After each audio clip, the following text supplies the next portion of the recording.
आप सभी का दिव्य साधना चैनल में बहुत बहुत स्वागत है। आज हम बात करेंगे हमारे सनातन धर्म के अनुसार हमारे दो महान ग्रंथ हैं, एक श्री रामचरितमानस, दूसरा श्रीमद् भागवत गीता। ये दोनों ग्रंथ हिंदू ग्रंथों में बहुत ही विशेष महत्व रखते हैं। आजकल मैं श्रीमद् भागवत गीता के 18 अध्याय जिनके श्लोकों की व्याख्या मैं सरल और आसान शब्दों में कर रही हूँ। अब तक मैंने श्रीमद् भागवत गीता की भूमिका की और उसके पहले अध्याय जिसका नाम है कुरुक्षेत्र के युद्ध स्थल में सैन्य निरीक्षण के श्लोकों की व्याख्या मैं सरल और आसान शब्दों में कर चुकी हूँ। अब मैं आगे कर रही हूँ श्रीमद् भागवत गीता का दूसरा अध्याय जिसका नाम है गीता का सार। यह अध्याय बहुत ही महत्वपूर्ण है क्योंकि इसमें भगवान श्री कृष्ण जी ने स्वयं अपने मुखमंडल से गीता के महत्व को बताया है और कहा है कि अगर हम अपने वास्तविक जीवन में इस गीता के सार को अपनाएंगे तो हमारे जीवन का उद्धार हो जाएगा और हमें वास्तविक ज्ञान की भी प्राप्ति हो सकेगी। अगर हम इसको ध्यानपूर्वक पढ़ेंगे और उस ज्ञान को अपने वास्तविक जीवन में धारण करेंगे। मेरी आपसे प्रार्थना है, आप इस गीता के सार के श्लोकों की व्याख्या जो मैं सरल और आसान शब्दों में कर रही हूँ उसका श्रवण आप अवश्य करें। वीडियो शुरू करने से पहले आप सभी से मेरी प्रार्थना है, आप मेरे वीडियो को लाइक शेयर सब्सक्राइब अवश्य करें, बेल आइकन भी प्रेस करें जिससे मेरे सभी नोटिफिकेशन आपको मिलते रहें और मेरे वीडियो को अंत तक अवश्य देखें। अब शुरू करते हैं आज का वीडियो जिसका नाम है गीता का सार, जो श्रीमद् भागवत गीता का दूसरा अध्याय है। इसके श्लोकों की व्याख्या में सरल और आसान शब्दों में कर रही हूँ। आज का श्लोक है 71वां। विहाय कामान यह शर्वाहन पुमाहन चरति निःस्पृह निर्ममः निरहंकार है सह शांतिमम अधिगच्छति।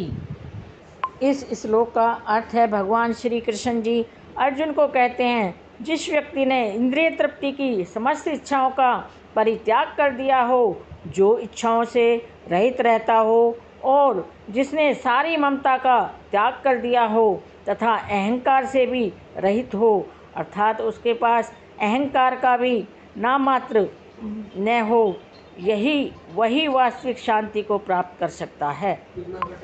निष्प्रय होने का अर्थ इंद्रिय तृप्ति के लिए कुछ भी इच्छा न करना। दूसरे शब्दों में कृष्ण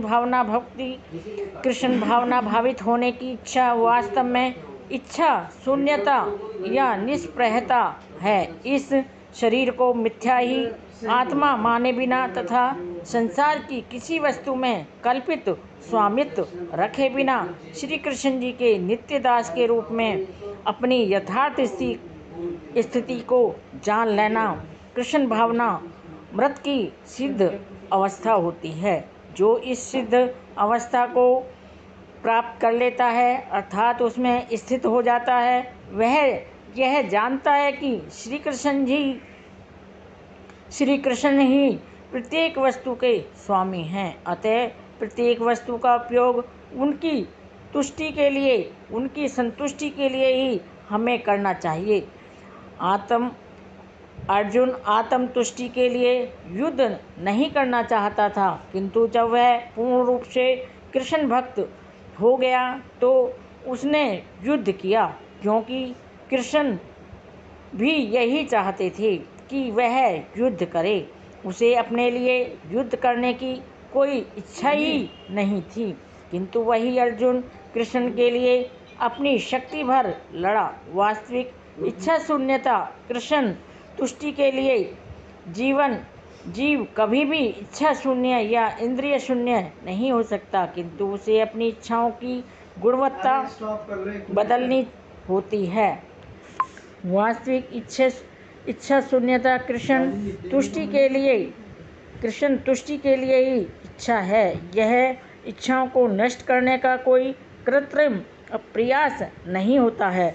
जीव कभी भी इच्छा शून्य या इंद्रिय शून्य नहीं हो सकता, किंतु उसे अपनी इच्छाओं की गुणवत्ता बदलनी होती है। भौतिक दृष्टि से इच्छा शून्य व्यक्ति यह जानता है कि प्रत्येक वस्तु कृष्ण की है, अतः वह किसी वस्तु पर अपना स्वामित्व घोषित नहीं करता। वह दिव्य ज्ञान आत्म साक्षात्कार पर ही आधारित होता है, अर्थात इस ज्ञान पर कि प्रत्येक जीव भगवान श्री कृष्ण जी का ही अंश स्वरूप है और जीव की शाश्वत स्थिति भी कभी न तो श्री कृष्ण जी के तुल्य हो सकती है और न ही उनसे बढ़कर हो सकती है। इस प्रकार कृष्ण भावनामृत का यह ज्ञान ही वास्तविक शांति का मूल सिद्धांत माना गया है।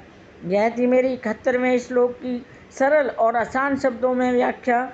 मेरे वीडियो में अंत तक बने रहने के लिए आप सभी का कोटि कोटि धन्यवाद। नमस्कार।